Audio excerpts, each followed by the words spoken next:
Welcome to Soumith media. ప్రస్తుతం the రాజా సాబ్ ఫౌజీ చిత్రాల shootings తో బిజీగా ఉన్నారు ప్రభాస్.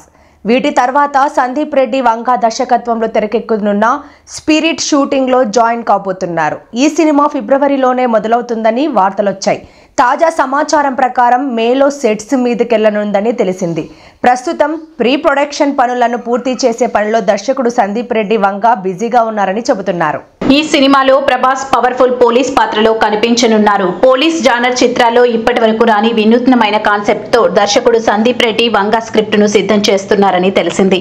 ఈ సినిమా కోసం ప్రభాస్ ఇంటెన్స్ ఫిజికల్ ట్రైనింగ్ తీసుకుంటున్నారట. పోలీస్ పాత్రలో మరింత స్లిమ్ గా ఫిట్ గా కనిపించేందుకు దర్శకుడు సందీప్ రెడ్డి వంగా సూచనల మేరకు పూర్తి మేకవర్ కు సిద్ధమవుతున్నారట.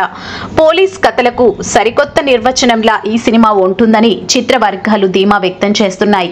ఈ సినిమా కోసం ప్రభాస్ బల్క్ డేట్స్ కేటాయించారని, వచ్చే ఏడాది ద్వితీయార్థంలో ఈ సినిమా విడుదల కానుందని సమాచారం.